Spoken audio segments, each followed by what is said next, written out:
Abra sua Bíblia no livro de Juízes, capítulo 6. Livro de Juízes, capítulo 6.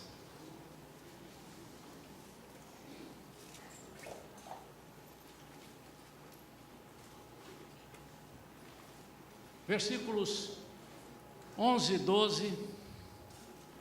Mas nós vamos caminhar com alguns outros versículos durante a mensagem. Fala assim: o anjo de Iavé veio e assentou-se sobre o grande carvalho que está em Ofra, que pertencia a Joás, filho de Abiezer. E aconteceu que Gideon, filho de Joás, estava malhando trigo num tanque de prensar uvas, a fim de ocultá-lo dos midianitas. Então o anjo do Eterno apareceu a Gideon e lhe saudou: Iavé está contigo, valente guerreiro. Pai, fala conosco, em nome de Jesus. Queremos ouvir somente a Tua voz. Fala o nosso coração, fala a nossa alma, fala o nosso entendimento, Senhor. Nós, ao sairmos daqui, possamos dizer: valeu a pena, Senhor, estar na Tua casa. Dá-nos entendimento do que vai ser dito aqui nesta noite por Ti, em nome de Jesus. Amém.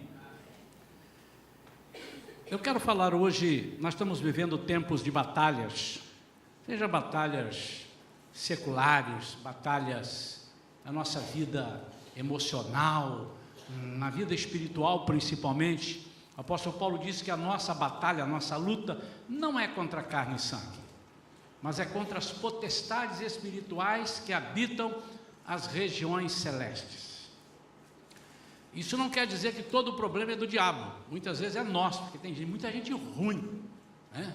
Tem tão ruim que o diabo às vezes nem aceita ele, né?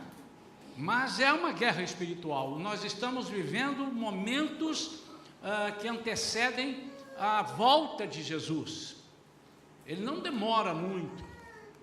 Os acontecimentos que nós vemos, aquilo que nós presenciamos através de jornais, através de noticiários, nós estamos vendo uma degradação humana a cada dia mais, e a volta de Jesus está iminente. E hoje eu vou falar de novo, porque nós já falamos muitas vezes, já pregamos aqui sobre Gideão, e nós vamos falar sobre um homem de Deus que foi usado por Deus para ser o responsável pela vitória do seu povo. Por quê? Porque Deus viu nele um perfil apropriado para guerrear. E eu quero falar nesta noite sobre esse perfil apropriado. O que é que Deus vê em você? O que é que Deus vê em mim? O que é que Deus vê em nós para nos levantar para uma guerra? Várias coisas: a intrepidez, a falta de medo, a obediência. Mas há um elemento que nós não podemos deixar passar, e é sobre esse elemento que eu quero falar hoje mais.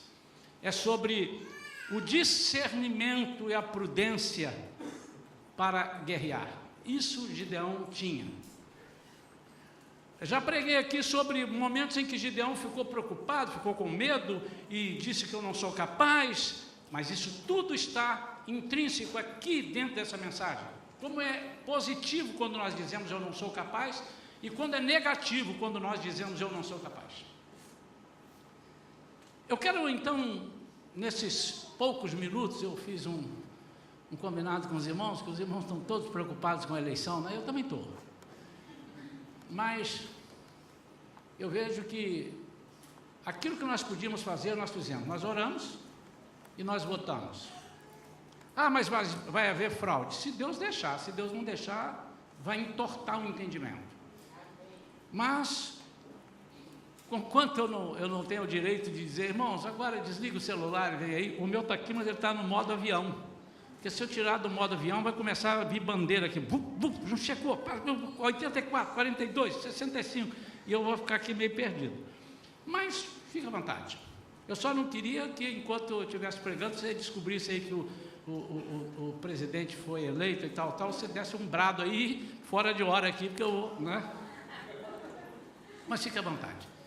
Nós vamos terminar o suficiente a tempo de recebermos e celebrarmos junto aquilo que nós estamos buscando. Aprendendo grandes lições com Gideão. O discernimento é algo valioso. Tem o discernimento de espíritos e tem o discernimento das atitudes. Sobre discernimento de espíritos, nós temos falado aqui que é um dos mais importantes dons do Espírito Santo. A ponto de isso não vai acontecer se Deus falar assim: eu quero te dar só um dom do Espírito Santo, você escolhe aí. E eu digo: discernimento de espíritos. Mas o discernimento na sua vida é algo tremendamente importante. Você saber discernir. Você sabe discernir uma namorada? Você sabe discernir um emprego? Você sabe discernir um carro? Discernimento, você... E discernimento para as coisas de Deus? Aí você só faz com a ajuda dele. Mas como que você faz com a ajuda dele? Você faz quando a sua vida está centrada nele, quando a sua vida está no centro da vontade dele. Aí você não tem que se abalar, você não tem que titubear, porque há uma conexão direta. Muitos têm experimentado isso aqui na igreja. Deus tem me dado esse privilégio de muitas vezes ver, e quantas vezes também a falta de discernimento tem nos atrapalhado, e a gente identifica isso, foi falta de discernimento. Então, o discernimento é algo importantíssimo. E eu quero listar aqui alguns itens. O versículo 11 e 12 fala o que ele estava fazendo. Ele estava, quando ele foi surpreendido pelo anjo, o anjo chega e ele estava ali malhando trigo, e estava malhando um trigo, já preguei sobre isso aqui, e guardando um tanque de uvas, talvez para ludibriar o adversário, mas isso é outra mensagem. Ele diz aqui, a fim de ocultá-lo dos midianitas. E o anjo do Senhor aparece a ele e diz que o Senhor é com ele, e diz que ele era valente guerreiro. Primeiro discernimento que ele teve, ele tinha discernimento do inimigo. Versículos 11 e 12 mostram que ele diz: tem inimigo, tem inimigos, eles já fizeram isso outras vezes, já vieram aqui na nossa colheita, quando a gente está para colher, eles vêm e arrebentam tudo, então eu vou me antecipar. Então, primeiro, o discernimento nos faz antecipar aquilo que o inimigo poderia fazer conosco, para não nos pegar de surpresa. Ele estava atento ao inimigo, porque ele não queria que o inimigo roubasse, ele sabia, ele já fez, ele vai fazer, e eu preciso estar atento. Isso é diferente de ter medo do inimigo. Isso é diferente de ter medo do inimigo. Discernir o inimigo é saber o que é perigoso ou não para a sua vida. Há muitas pessoas que têm uma confiança tão grande em Deus, que param de orar, porque dizem: não, Deus já fez tudo por mim, não tem mais nada para fazer, e está tudo certo. E ele então começa a brincar, e brinca às vezes com o inimigo. O inimigo joga sujo, o inimigo não tem ética. Parece que eu estou até falando de algumas coisas, não estou não, viu, irmão? Essa mensagem está pronta. O inimigo é ardiloso de guerra, ele não é sábio, mas ele não é burro. Ele é ardiloso de guerra. Então, quando nós não sabemos discernir o que é perigoso para a nossa vida, nós levamos a nossa vida à porta do perigo e muitas vezes comungamos com o perigo. Muitos brincam com isso e não se dão conta, e depois não há o que fazer. Você pode estar sendo roubado sem perceber. O inimigo não chega para nos roubar em alguma coisa da nossa vida, as nossas emoções, a nossa fidelidade, a nossa fé. Ele não faz de dar um corte e rouba tudo de uma vez. Não, ele vai pelas beiradas. Ele vem devagarzinho, ele vem sorrateiramente. Por isso é que você precisa do discernimento, porque aquilo que é muito claro, você não precisa discernir. Se eu perguntar a você, você está entrando aqui agora, isso aqui é o quê? Isso é uma igreja ou é uma casa de secos e molhados? Secos e molhados ainda existe, irmão? Um supermercado, né? E você não precisa discernir, você está vendo. É algo que está claro, não depende da sua inteligência. Puxa, eu tenho que fazer muita... Se bem que quando você entra aqui hoje, ainda não tem aqui... Ali está dizendo, as batalhas espirituais, você deduz, pode ser uma igreja, né? Mas se estivesse tudo apagado, ainda não estamos com o nome da igreja, nós estamos mudando marcas e tudo, os irmãos sabem disso, atualizando, mudando não, atualizando, né? Então o discernimento ele é muito importante para fazer com que você fique atento às pequenas coisas que o inimigo faz para te roubar. E ele começa pelas pequenas coisas. Roubar a sua fidelidade, nos mínimos detalhes. Ele tinha esse discernimento, por isso ele estava ali guardando. O que o salmista Davi quis dizer quando ele diz assim: eu guardei a tua palavra no meu coração, para não pecar contra ti. Escondi, e tem algumas versões que dizem, eu escondi a tua palavra. Escondeu de quem? Escondi do inimigo. O que significa dizer isso? Eu não dou mole. Eu não dou mole. Significa dizer que eu não vou me aproximar daquilo que pode me abalar, que possa me abalar. Eu não vou me aproximar daquilo que não vai fazer bem para a minha vida, porque aquilo de repente vai minando algumas coisas da nossa vida, e isso é um roubo que vem gradativamente. Segunda coisa, Gideão sabia discernir os feitos e livramento do Senhor.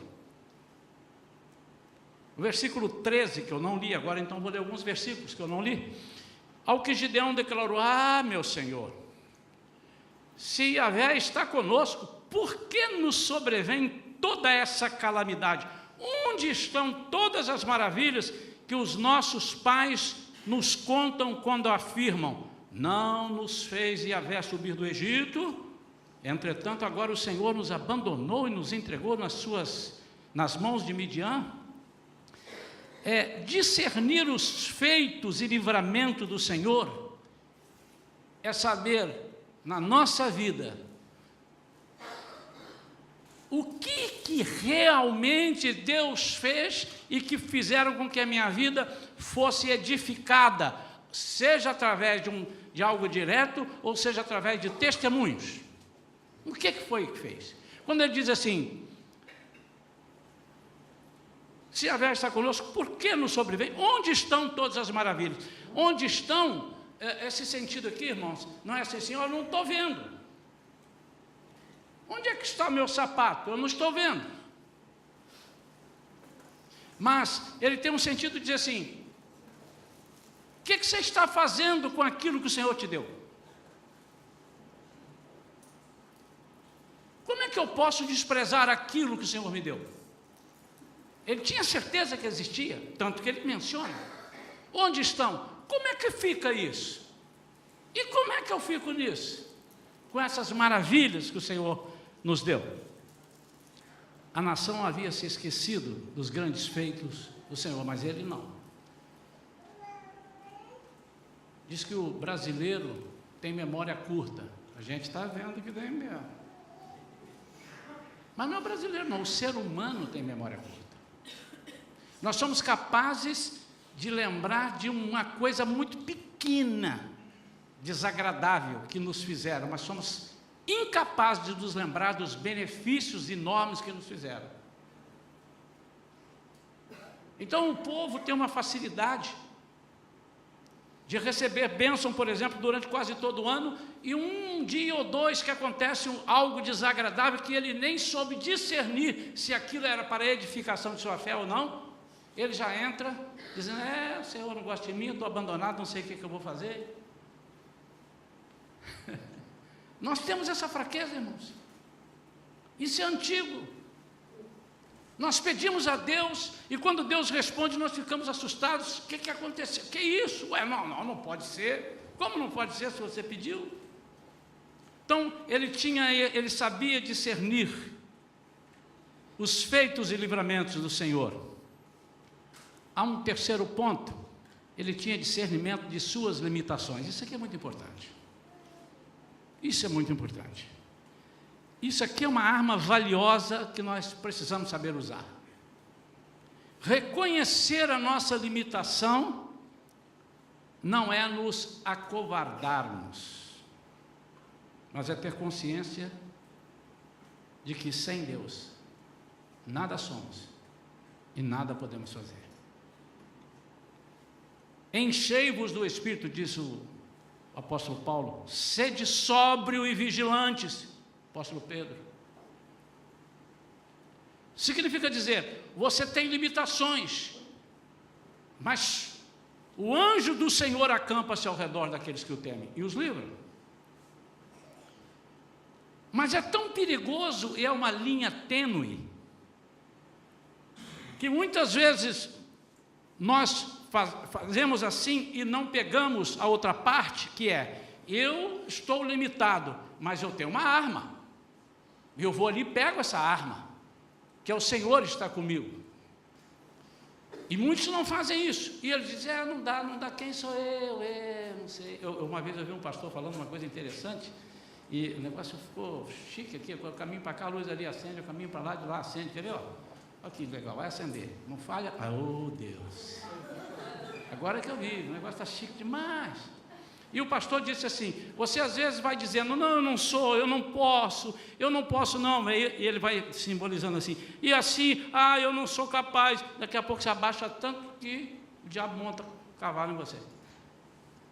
Mas por outro lado, quando você diz, eu sou, eu me baixo, deixa comigo, eu resolvo, isso mostra um sinal de independência de Deus, e a única coisa que Ele não aceita é que nós sejamos independentes. Há vários textos na Bíblia que mostram que o Senhor está sempre alinhando conosco para não sermos independentes. Então, você pode mergulhar na sua inferioridade ou pode usar isso para lembrar que você precisa de Deus. Você pode mergulhar na sua inferioridade sabendo eu tenho limitações, eu não sou, e ali você sumir num canto e não fazer nada, ou você pode assim, cheguei à conclusão de que eu não sou capaz, agora eu vou pegar a minha arma, eu vou pegar a ajuda de Deus. Isso é tremendo, irmãos. Isso Gideão sabia fazer. E ele queria ter certeza que ele podia, então ele tinha que ouvir a voz de Deus. Mas há um outro item, irmãos, que diz... Quarto ponto do discernimento, ele tinha discernimento da sua família. Isso é algo também tão importante quanto o anterior. Discernimento da sua família.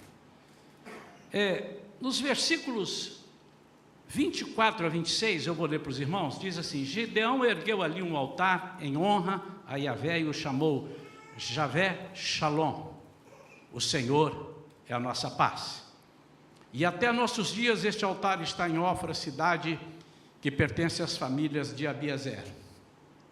Naquela mesma noite, Yahvé ordenou a Gideão, separa um dos touros do rebanho que pertence a teu pai, aquele novilho de 7 anos de idade, destrua o altar de Baal, que também pertence a teu pai, e corte o poste consagrado a Deus Azerá, que está ao lado do altar. Em seguida construirás para Yahvé teu Deus, no cume desse lugar, forte, um altar bem preparado. Tomarás então o segundo novilho e oferecerás em holocausto sobre a madeira do poste ídolo que terás derrubado. Então, ele começa a perceber que ele tinha que trabalhar algo na sua família. O pai dele era um homem idólatra, um homem que servia a outros deuses, e ele disse, eu não posso continuar nessa mesma caminhada, eu preciso fazer alguma coisa, eu preciso consagrar a minha família, porque a minha família vai ser afetada. E muitas pessoas hoje em dia estão vivendo tribulações tremendas, porque estão deixando suas famílias lutarem sozinhas, cada um por si, mas isso não pode acontecer. Nós temos que ter o discernimento e erguer um altar a nossa família, oferecendo a nossa família no altar do Senhor e consagrando tudo aquilo que está em nosso lar e em nossa vida. Muitas coisas, irmãos, precisam ser resolvidas em relação à nossa família. Muitas coisas. Ele reconciliou sua família com Deus. Ele estava novamente trazendo a sua família à presença de Deus, trazendo o seu lar para a presença de Deus. Ele reconhecia que seu pai era um servo de Baal, mas ele disse: eu não posso ter essa divisão dentro da minha casa. Ele fez o que? Ele se colocou na brecha. Ele não brigou com seu pai, mas ele fez aquilo que o anjo do Senhor mandou. Ele preparou o altar. Aquilo que estava amarrado, ele desatou ao erguer o altar da família. Numa guerra espiritual, uma das primeiras coisas que você precisa discernir é se na sua família há alguma coisa com intromissão do inimigo. Você precisa saber discernir. Há coisas que acontecem na nossa família que não são normais. Há coisas que acontecem na nossa família, irmãos, que nós precisamos buscar Deus em primeiro lugar, porque o inimigo vai corroê-la, vai separá-la, vai desbaratá-la, e é impossível você ganhar uma guerra em outro lugar quando a sua família está desunida e desbaratada.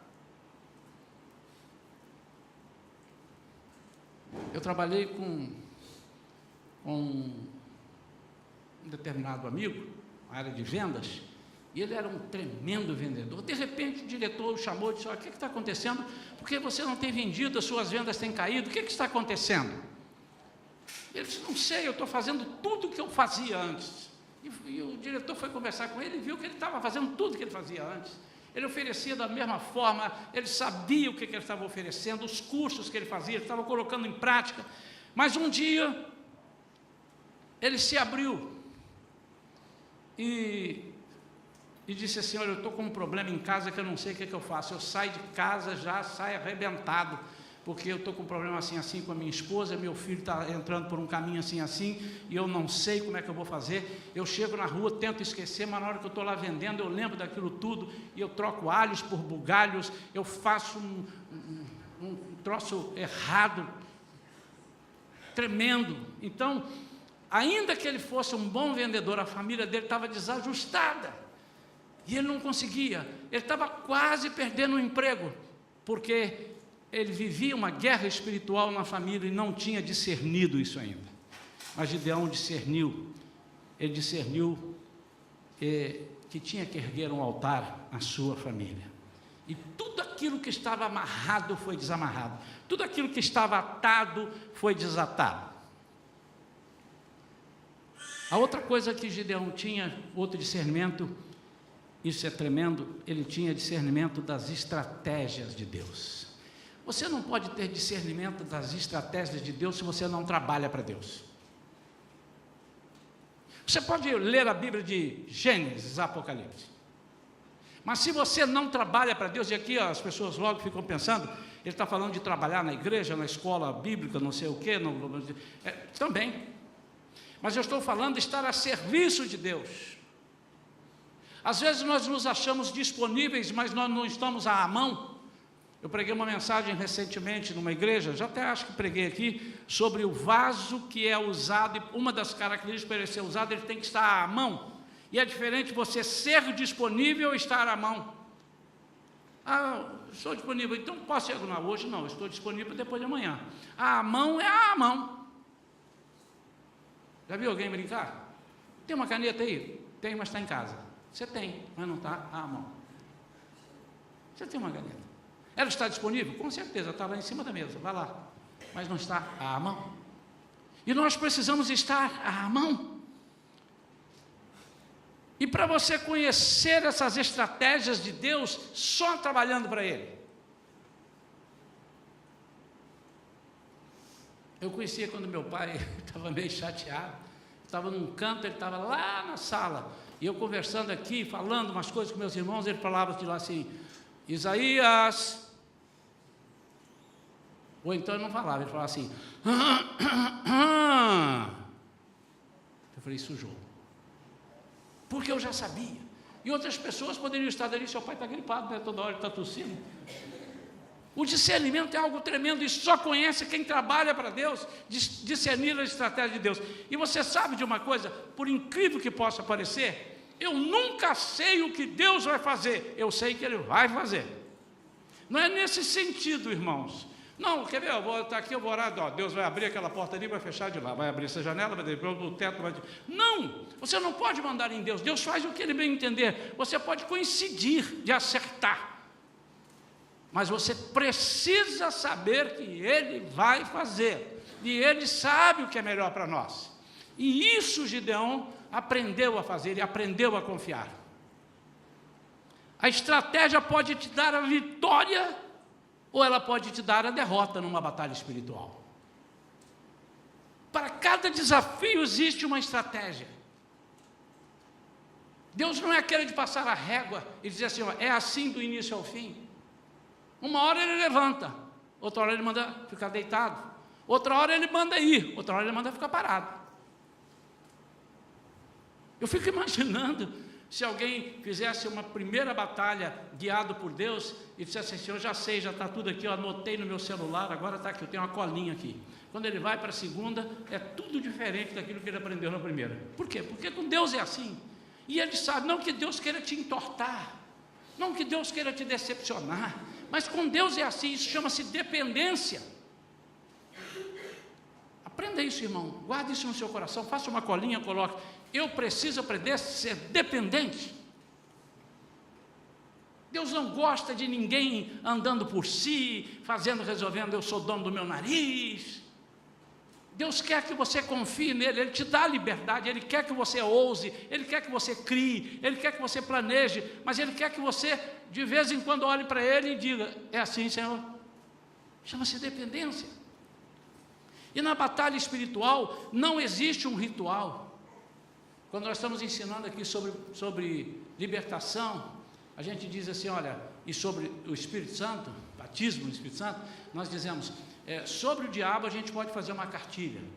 Temos os nomes, como é que ele se apresenta, toda vez que ele se apresenta assim, assim, assim, ele apresenta dessa forma, ele fala isso, ele fala, mas quanto ao Espírito Santo, você não sabe, porque a cada momento ele quer te mostrar alguma coisa. Nós não podemos esquecer que o Espírito Santo quer trabalhar conosco, através de nós, mas também conosco. Para cada desafio, existe uma estratégia. Há horas em que você deve avançar. Há outras em que você deve ficar parado. Há outras em que nós temos que bradar. Uhul! E há outras que temos que ficar quietos.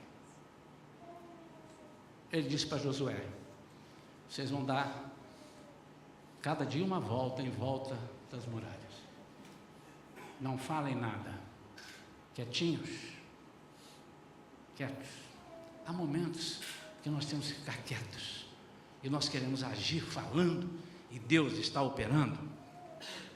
E há outros momentos que a solução é não fazer nenhuma dessas coisas. Nem bradar, nem ficar parado, nem ajoelhar, é orar e esperar. Qual a sua parte? Orar e esperar. Sabe que muitos crentes, infelizmente, não entendem o sentido da oração? Muitas vezes nós oramos a Deus, porque se eu vou orar, Ele vai fazer. Você está mandando em Deus, não é assim. O orar é você transferir para Deus, ou fazer um pedido, ou mostrar, Senhor, eu estou aqui na terra, e eu perdi o controle, eu não sei resolver sobre isso, então eu estou falando com o Senhor para o Senhor agir, e Ele vai agir do jeito dele, ou Ele age de lá sem falar com ninguém, ou Ele volta e diz assim, a resposta está aqui, fulano, você vai lá, procura, ou aquele ali, tal, eu faço assim, eu faço assim. Mas, muitas vezes nós oramos e não esperamos essa resposta. E há outros momentos que nós temos que agir, nós ficamos em oração parados, o inimigo está chegando, está no nosso cangote, com a espada na mão, e nós estamos sentados orando, é hora de avançar. Moisés chega diante do mar, e olha o mar, que não dá para passar. Vamos voltar, quando ele olha, ia ver o povo. Ele disse, Senhor, como é que é? Ficou difícil agora. Hein? Ele disse assim, por que clamas a mim? Diga ao povo que marche. Ali não era hora de ficar, tem misericórdia, Senhor, se for da tua vontade, que nós... Já tinham saído do Egito. Às vezes nós estamos com redundâncias de pedido, nós estamos pedindo coisas que já foram decretadas na cruz, nós estamos pedindo para o Senhor abençoar coisas que Ele disse, vocês são abençoados se fizerem isso, e às vezes nós não olhamos, ou então ficamos orando e pedindo, Senhor, fala. Eu falei que uma vez eu estava em Portugal, numa das missões, eu estava assim, na sala do pastor, e entrou uma pessoa para entregar alguma coisa, e ia saindo, e o pastor falou assim, ô irmãzinha, a irmã precisa marcar o batismo. Ela tinha aceitado a Jesus há um tempo, e ainda não havia sido batizada. E o pastor falou para ela, eu estou falando de Portugal, não tem nada a ver, viu, irmão? Podia ser na Inglaterra, podia ser... Você vai entender, que senão vão rir, vão pensar que ela falou porque ela é portuguesa. Nada disso. E quando é que a irmã vai batizar? Tem que marcar. E ela disse assim, pastor, eu estou esperando Deus falar comigo, pá. E ele disse, mas Deus já falou. O quê? E ele falou.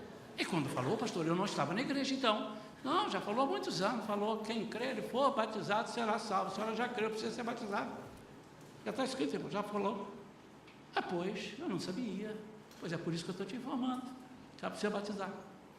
Irmãos, há momentos que nós estamos olhando na Bíblia querendo reescrever aquilo que já está decretado. Por outro lado, há momentos que nós não queremos aceitar aquilo que já está decretado. Olha que dificuldade, irmão. Como é que eu vou saber? Você tem que ter discernimento. E como é que é o discernimento? Eu vou começar tudo de novo, lá do início. Ter discernimento trabalhando para Deus, ouvindo, acompanhando. Você vai sentir o... esse foi Deus. E esse foi do diabo. Porque Deus não faz esse pigarro. Discernimento. As estratégias de Deus muitas vezes são humanamente irracionais. Se você está disposto a ser crente, você tem que estar disposto a pagar mico. Eu vou receber um amém ou dois? O problema é que às vezes a gente não quer pagar mico, né? A gente quer as coisas do nosso jeito. Eu tenho que ser assim, se não for assim, eu imagino que vai ser assim. Não, mas como você... Não. Naamã chega na porta do profeta Eliseu e diz assim, quê? Mandaram um recado para ele. Eliseu nem veio falar com ele. Você vai lá, fala com ele mergulhar no Rio Jordão 7 vezes. Quê? Aí ele dá um discurso. Rio Jordão, é porque eu vou te explicar, o Rio Jordão era um rio barrento. Não havia notícias até aquele momento de que alguém tivesse sido curado mergulhando no Rio Jordão. E ele, para completar, ele diz, eu estou ouvindo na minha cidade, Abana e Farpar, tem rios límpidos. Você está me mandando mergulhar no Tietê. É mais ou menos isso. Paulista, desculpem. Límpidos. E ele continua. Eu pensava, quem mandou pensar? Eu pensava que o servo de Deus ia chegar, depois você vê lá em 2 Reis, capítulo 5, não leio agora para você não sair daqui da mensagem, que o homem de Deus viria, falaria com seu Deus, levantaria a mão, imporia suas mãos sobre mim, tocaria a enfermidade, eu seria, mas você calculou muita coisa. Você já calculou errado porque você foi para o palácio falar com o rei quando era falar com o profeta. Ele que mandou te avisar, tem profeta aqui em Samaria.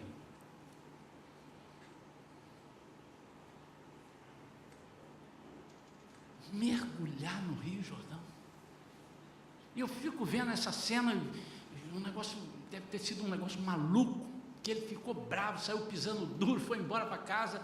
E aí alguns servos falaram para ele, já te pediram coisa tão difícil, o senhor já fez, o senhor não vai fazer isso. O cara era um general de guerra, campeão, a Bíblia diz que ele ganhava tudo. Ele tomou. Eu imagino aquela quebra, aquela desconstrução na vida daquele homem, e essa coisa que Deus precisa fazer na nossa vida muitas vezes. Todo mundo olhando, a Bíblia não diz, mas certamente ele teve que tirar sua roupa para mergulhar, porque não era como ele, que já pensou de Não sei como é que o general daquela época existia, mas ele estava todo apetrechado, né? Todo armado, talvez pudesse, não, eu vou morrer afogado. Então ele tira algumas coisas, e quem sabe as pessoas nem sabiam da extensão da sua lepra, e um monte de coisa, irmãos. Mas enfim, o que eu quero te dizer é que as estratégias de Deus muitas vezes são humanamente irracionais.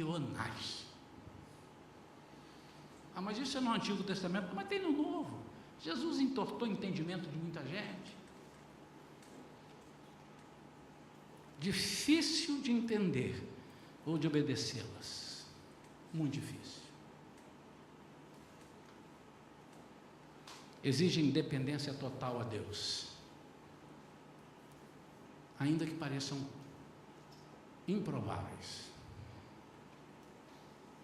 Improváveis.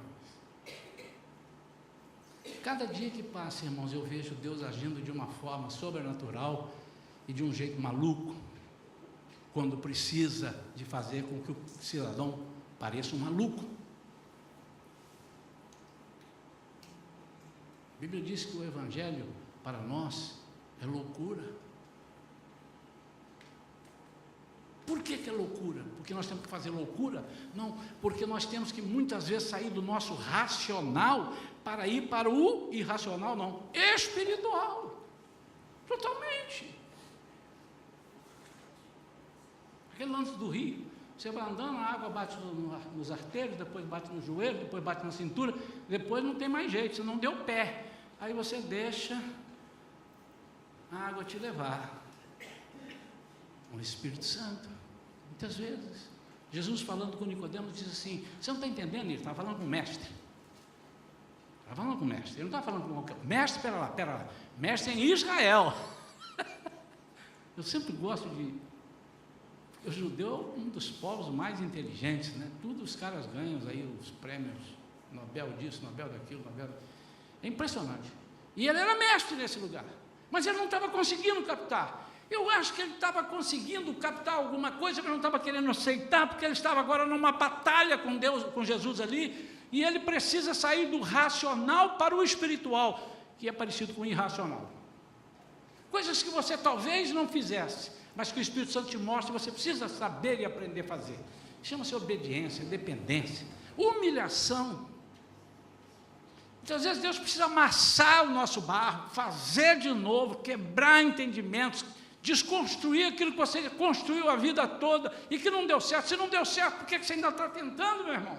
Faz diferente. Isso exige dependência total a Deus, ainda que pareçam improváveis. O final da história você conhece, mas é bom lembrar, né?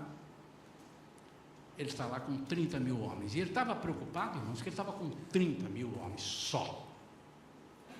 Essa era a razão da preocupação dele. E agora ele vai discernir as estratégias de Deus. Ele começa a querer dialogar com Deus num patamar, como Nicodemos queria com Jesus. Somos mestres, eu e o senhor, muito prazer, mestre Nicodemos, o senhor é o mestre de Jesus, muito bem, estamos no mesmo naipe. Ele entra mais ou menos isso. Mas se o senhor está falando isso, por que acontece isso? Mas ele começou assim. Não, mas então não é possível. E, tipo assim, o senhor errou. Está acontecendo aqui, o senhor está dizendo que é comigo, que é minha família, e que é por quê? Então ele entra assim, depois ele começa a discernir, e ele vai consertando as brechas. Está acontecendo isso por causa da minha família? Meu pai é servo de Baal, está acontecendo isso porque eu não reconheço as minhas limitações, eu já estou aqui tentando enganar o inimigo, eu vou tirar dali, vou guardar aqui, e se eu fizer assim, está certo.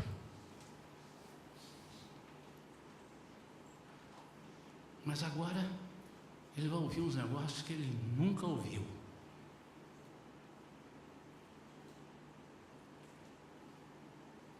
A Bíblia não dá detalhes, mas eu gosto de ler as entrelinhas da Bíblia. Jesus, eu estou com um problema aqui, olha. Esse povo é muito bravo. Eles vêm, arrebentam tudo, são mais fortes, são guerreiros. Nós não somos de briga. E o meu problema é que eu só tenho 32 mil homens. Só tenho isso, só 32 mil homens. Tá bom, vamos orar. Fica aí que eu vou orar por você aqui, e você fica, amém, Jesus, glória, agora o fogo vai cair, vai chegar anjo vindo do céu. É assim que a gente pensa, né? E ele disse assim, olha, decidi aqui com meus anjos, você pergunta aí entre eles, quem é medroso? 22 mil levantaram a mão, eu. Eles pelo menos não eram mentirosos, né? Eram medrosos, só. Peça a eles que saiam. Você não pode estar num lugar que tem medroso junto com você. Aí ele fica com 10 mil, ele fala, agora por que eu fui pedir a Deus? Já passou pela sua vida alguma coisa assim, eu fui trazer para a igreja para orar, o negócio parece que piorou. Eu fui orar, fui falar assim com Deus, o negócio parece que deu uma caída agora. Não já aconteceu isso com alguns? Já me falaram isso, pastor, não quero nem te dizer não, mas engraçado, o inimigo está botando na minha cabeça, pior que ele já sabe que é o inimigo, que eu nem devia ter mexido com isso, sabe? Fui falar, piorou. Falei, ô irmão, então quer dizer que orou, piorou? Gideão deve ter pensado nisso, mas ele agora, não, peraí, o Senhor está aprontando alguma coisa, que eu conheço a história dele, ele faz o seguinte, o mar, me contaram isso, eu não era daquela época, o mar abriu, passou e tal, e a água virou, vai aprontar um negócio que eu não sei. Eu estava lendo essa semana, João capítulo 2, quando Jesus transforma a água em vinho. E tem uma passagem, eu já preguei isso umas trocentas vezes sobre esse tema. E eu estava lendo no púlpito de uma igreja que eu fui pregar, e o versículo saltou ali. Sabe o que é? É quando o vinho acaba, Maria ficou sabendo e foi até Jesus e informou para ele, o vinho deles acabou. Ela não falou assim, Senhor Jesus, vamos dar um jeito aí? Dá um jeito aí porque o vinho acabou. Não foi nesse sentido. Não sabe o que está acontecendo. Porque o vinho acabar naquela altura do acontecimento é um negócio deplorável. O vinho deles acabou. Aí disse assim, não chegou a minha hora de agir. Presta atenção, olha o que Deus me falou ali. Chegou a minha hora de agir, fica tranquilo. Aí ela vira, e nessa versão aqui que está mais próxima na King James, ele fala para eles assim, tudo que ele mandar fazer, vocês façam. Aí Deus me falou assim, ela ali estava dizendo assim, eu não vi ainda, porque ele não começou o ministério, mas eu sei quem ele é. Então, ele vai aprontar alguma que eu não sei. Façam o que ele pedir para fazer e ponto final. Às vezes Deus está esperando nós agirmos dessa forma. E nós estamos querendo segurar na ponta da corda e puxando. Não, mas eu dou corda, eu dou linha assim, eu dou linha. Amanhã eu te pergunto. O Senhor está dizendo assim, é do meu jeito. Aí ele fica com 10 mil homens.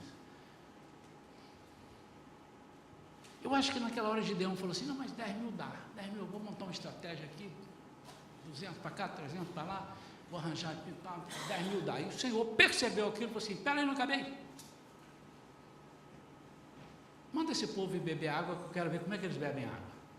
Quem beber água ajoelhando, e nem sempre de joelho é melhor, você põe para um lado. 9.700 beberam dessa forma. E 300 beberam só lambendo a água. Você vai com esses 300, você fala, Jesus, agora que piorou tudo, eu tinha que ficar quieto, eu tinha 32 mil, agora estou com 300, estratégias de Deus. E ele disse por quê?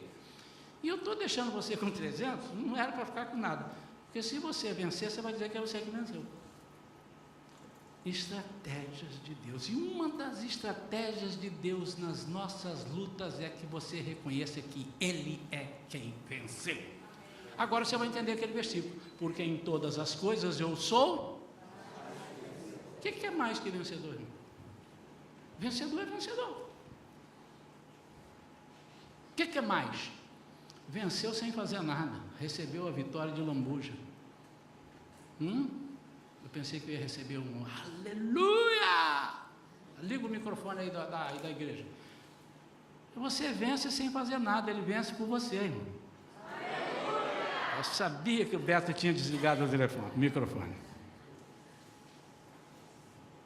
A grande chave da batalha espiritual é o discernimento, que vem de uma dependência total do Espírito Santo. E só aprende a ter essa dependência quem está acostumado a andar com Ele.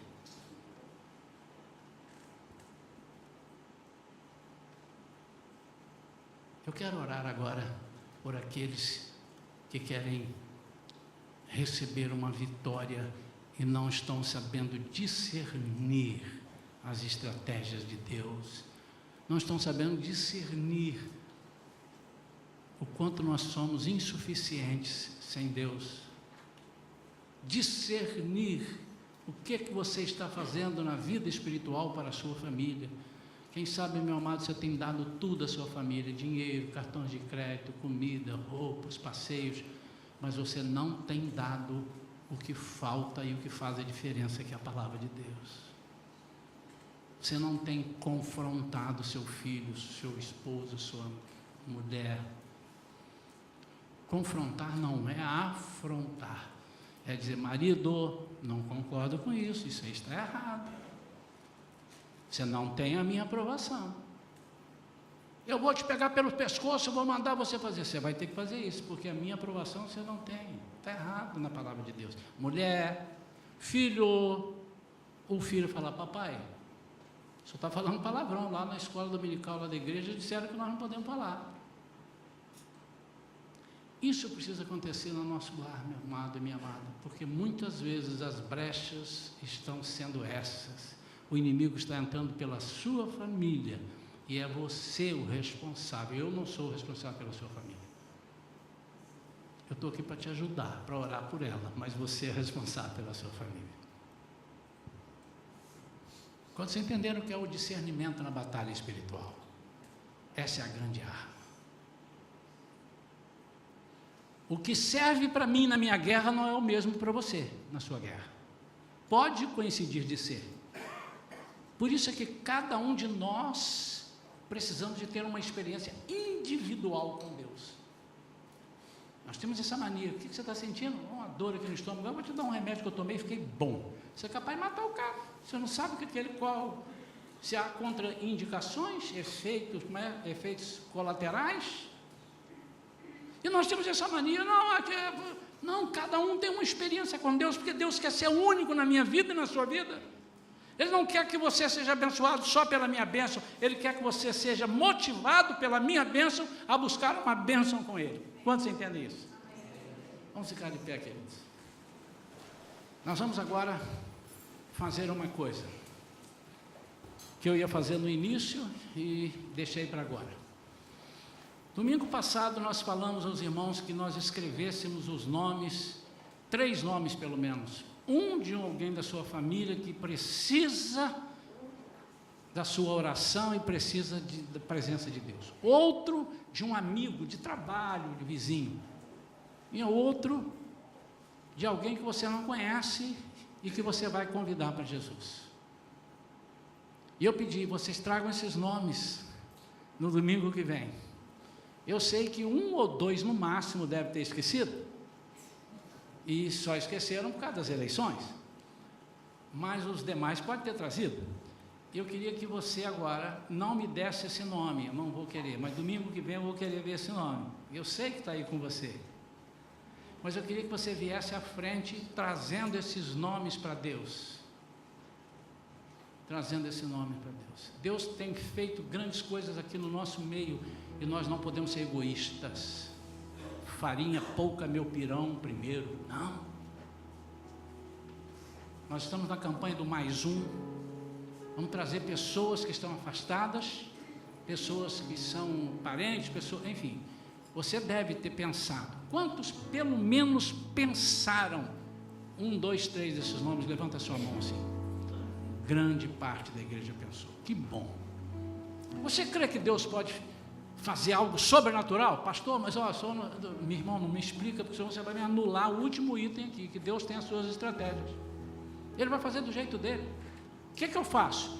Nossa proposta é que durante esse mês, algumas semanas ainda, eu vou dizer quando parar, nós vamos só orar, mais nada. São as voltas de Josué nas muralhas. Uma volta para casa, a oração. 2 voltas, segundo dia, mais uma volta, né? Terceiro dia, mais uma volta, estamos orando. Quando chegar a hora de dar o uhul, e a muralha vai descer, aí nós vamos falar, é agora. O que nós vamos fazer? Leva o convite e traz o camarada ou a menina para cá. Então nós vamos orar por isso. Mas eu quero especialmente orar para você que está sem estratégia. Deus quer fazer de cada um de nós o que? Um estrategista na vontade de Deus. Não use a sua. Você precisa de discernimento. Quantos não têm tido esse discernimento, precisam de oração. Eu vou dar liberdade hoje aos irmãos. Aquele que quiser ficar no seu lugar e ajoelhar e agora e rasgar o coração com Deus, faça isso. Aquele que quiser vir fazer isso aqui na frente no altar, pode e deve. Aquele que quiser, mas eu queria que você fizesse diferente do que você está. Se você está sentado, você levanta. Se você está em pé, você senta ou ajoelha, ou vem no altar, para Deus perceber que você saiu da mesmice. E nós vamos orar para que Deus dê a você discernimentos sobre a batalha espiritual que você está enfrentando. Tem alguém enfrentando batalha espiritual aqui? Tem alguém? Tem? Levanta bem alto, irmão. Então vem aqui à frente se você quiser. Eu vou fazer só essa oração, amado. Eu tenho certeza que Deus vai desarmar. Nós temos orado pelos outros. Nós temos orado pelo Brasil. Estamos orando para Deus desarmar essa armadilha que está sobre o nosso país. Nós oramos aqui 2 quartas-feiras, outras igrejas oraram em outros lugares. Tem pastores que foram e ficaram 21 dias no monte. Nós queremos sair do jugo de Satanás. E eu não estou dizendo fulano ou beltrano é o responsável ou será o responsável por nos tirar. Não, Deus será o responsável. Ele vai usar quem Ele quiser. E vai fazer isso. Em nome de Jesus. Eu não quero que você duvide nenhum segundo. Nenhum segundo.